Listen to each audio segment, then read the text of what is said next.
The other X Division feud this month is the simmering tension among Paparazzi Productions.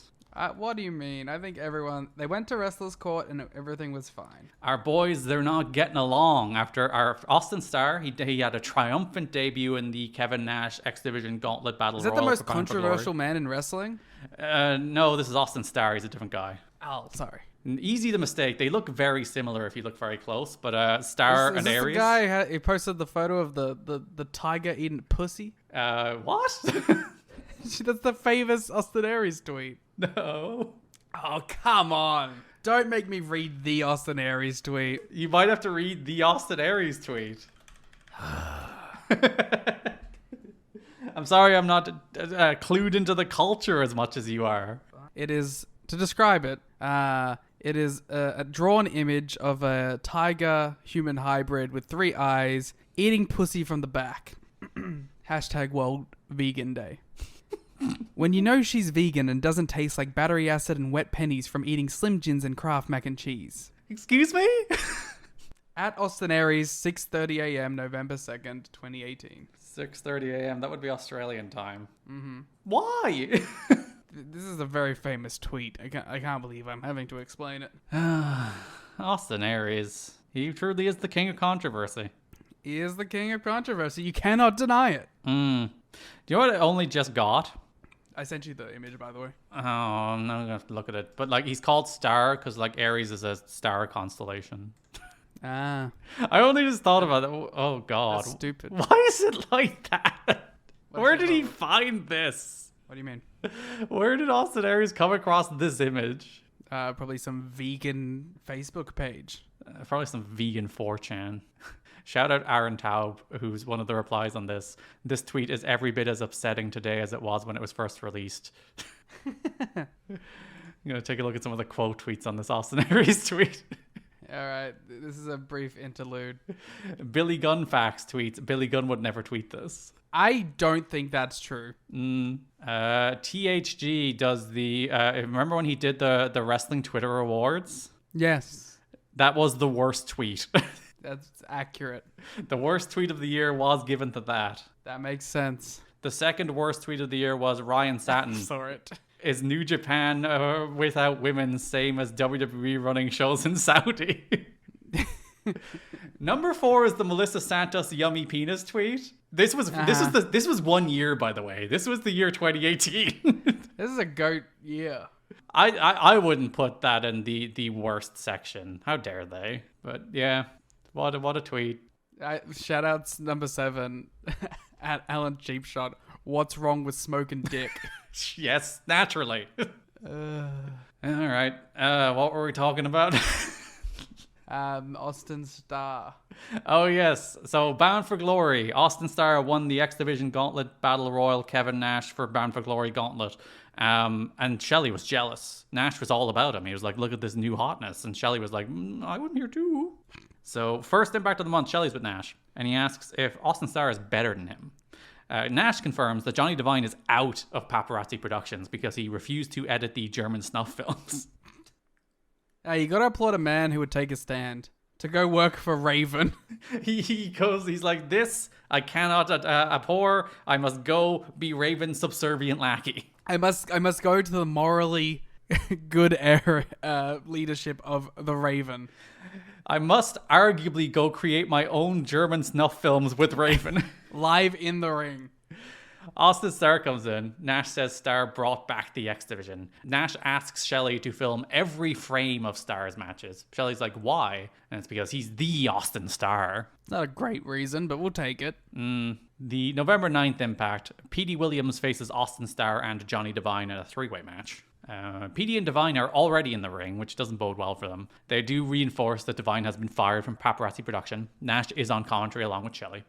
Tenay is like, hey, you're latching onto this new hot guy, and they try to sow some seeds of jealousy between Nash and Shelley. But Nash says he and Shelley went for sushi in a movie yesterday, and they're fine. I wonder what movie it was. All right, where are we? This is November 9th. There was apparently the 3D re-release of The Nightmare Before Christmas. That sounds appropriate. Oh no, there is a movie right here that is the movie they definitely saw.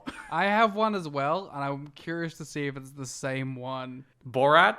It wasn't Borat. I had 50 Cent Get Rich or Die Trying. Different kind of movie.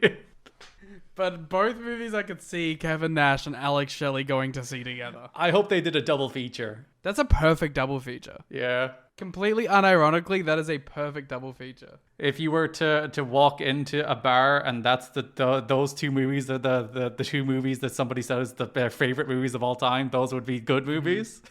The 40-Year-Old Virgin. Oh, that is in their realm of comedy. Which was at the end of its goddamn 6-month fucking cinema run. August 19th to December 15th. Big hit. It was a big hit. There was no streaming back in those days, so they just left it in the cinema forever. Divine hits a moonsault. Nash says that's something out of his playbook. Shelley goes for a close-up shot of Star, allowing PD to throw Shelley into Star, and then hits Divine with the Canadian Destroyer for the win. And Nash is very mad at Shelley for this. But the company was very happy with the debut of Austin Starr. Yes, apparently they were very happy with his Bound for Glory debut. They're happy with this gimmick, as if they didn't have Austin Aries on their roster for 6 months. They're like, oh, this guy. This guy has it. Where's he been? He's wearing very sparkly tights now. I like it. Talk more about their bullshit backstage segments. I'll be back in a sec. That was very demeaning. I didn't mean it for that way, because these segments are very funny. I just wanted to clarify, the Shelley and Star stuff is funny. It's not the peak of Paparazzi Productions comedy, but it's still good. Yeah. You got to see ass, you know? So after their incident, they couldn't get along once again. There's jealousy. Kevin Nash decides to take them to wrestler's court. On the primetime special, Shelley and Star, they're pissing backstage. They're standing at the urinals. They're arguing about last week's match. They shake on letting Kevin decide. And when I say shake on, I mean shaking their dicks while they're peeing. Nash is watching this shaking from the stall behind them and says, "Shut the front door," in the way that Kevin Nash says that is wormed into my brain forever. Shelley asks if Nash is taking the Browns to the Super Bowl. Nash replies he's got a little log jam. Nash ducks down and reemerges in a judge's outfit to preside over wrestler's court.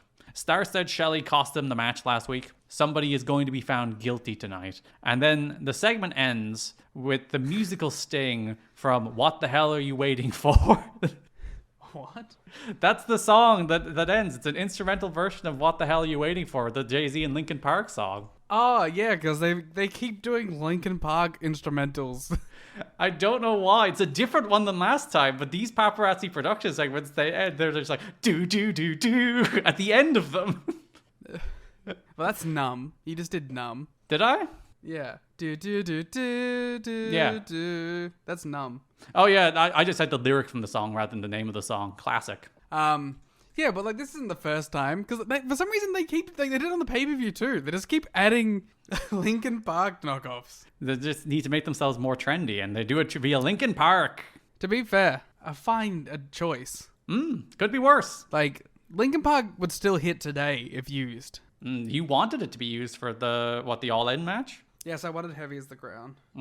Which I have now changed, actually. I have found a better use for it. Yeah. I want Heavy as the Crown to be the Don Callis family theme. Oh, just their theme song? Yeah, it should be their unit theme. And then becomes Kyle Single's theme? It could. My trips to work now have been listening to the songs on my playlist and then working out which wrestler should have them as themes. I think that's a good use of time. Yeah, I want Ash Nico's Riot for the Triangle of Madness. Sure. Yeah, I'm going to keep more in mind as I go. Another really good one, but I forgot what it was. You should start making a spreadsheet and send it to Tony Khan. That should be my job. Just work out what real songs we should give to wrestlers. Yeah, Tony, if you're listening, give Liam a job. Please. I'll find a cool theme for Xander Khan Jr. when you sign him. It'll be the Pirates of the Caribbean theme. The Yuji Nagata version. Which is just the Pirates of the Caribbean theme. But it will be his version. It'll be muted just like Yuji Nagata. We go back to Paparazzi Productions. Nash has heard the arguments and withdraws to Chambers, which is his toilet stall, as court is now in recess. We come back one more time. You may have been worried about a hung jury, but all you have to be worried about is a hung judge, says Kevin Nash. Hey, yo. He cites the precedent of Shawn Michaels versus the Blues Brothers in 1995 and finds in favor of Austin Starr. Demands Shelley give him $100. So is the implication that the Blues Brothers cost Shawn Michaels a match? I was going to look into it, but then I didn't bother. I was going to be like, is that an actual match? Did they actually like look into an incident in which the Blues Brothers cost Shawn a match? Or maybe it's something like Diesel cost Shawn the match or something like that? Maybe, I don't know. Maybe it's his own precedent. But Nash says, nicely done to Starr, as Shelley looks dejected. The back of Nash's robe is open, revealing his ass, as Shelley says, wow, he must work out. Which, by the way, I don't think was meant to be kept in, because it was over like when they faded to black. Yeah, Nash is just walking away as the Linkin Park stinger plays once again. And that is like how it airs. It's like, wow, he must work out. Shot of Kevin Nash's ass, Linkin Park song. It rules. It's like it would be made up as a joke, as a bit, but it actually aired as is in this TNA Impact television show in 2006. Of course it did.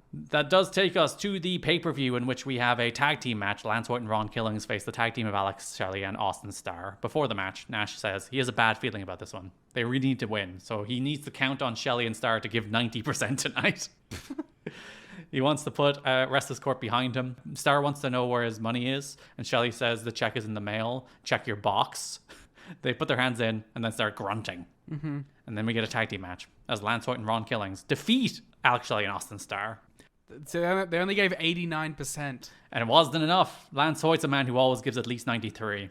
That's true. It's a fun little like pay-per-view tag match, but it's nothing special. Yeah, it's one of those that are like, it's very much thrown on the show just to continue to tell this little story, but it's a good little match. Yeah. Nash is immediately on commentary and he immediately starts talking over the ring announcer. And you can actually see, if you look in the wide shot as the entrances are happening, TNA is chastising Nash for talking over the ring announcer. Mm-hmm. Nash does talk about the promise he sees in Chris Sabin, maybe planting some seeds there. Nash talks about the X Division title defense he just had in Budokan. And my favorite part is Mike Tenay is the most bemused looking man in the world as Kevin Nash goes on this 30-second tangent about how he did this fancy splash and won the match in Budokan, and he's still Budokan X Division champion. And Tenay is rolling his eyes. He's looking into the distance. It's wonderful. They should be a commentary team together, except on WCW Thunder. Nash says he's calling a mandatory X Division meeting for Impact, so we'll cover that in the next episode. Killings and Starr do some dancing antics. Nash is aghast at Lance Hoyt's tattoo. He's like, what the fuck? Why would you get that? Ain't we all? They spend the match working over Hoyt's leg. Shelley demands Starr go film him as Shelley is going for a figure four. This delay causes Hoyt to roll him up, and Nash is like, what the fuck? Nash goes up to Starr and is like, what are you doing? And Starr is like, Shelley told me to, and Nash is just like, you don't listen to him. As our Paparazzi production nonsense continues, and we are on the cusp of the Paparazzi Championship Series. The peak. Warrior. Kevin Nash, if you watch the show, you will see his arm is in a sling. He had a surgery on his rotator cuff, which may alleviate some of the pain he experienced in his neck recently. Vindication. Which does, Dave says at one point, apparently still stem from Toy Box incident. Vindication. He lifted that toy box once and he had to get surgery. That sucks. That's what your body does to you, man. Just ask Bad Bunny. Hop, hop, hop.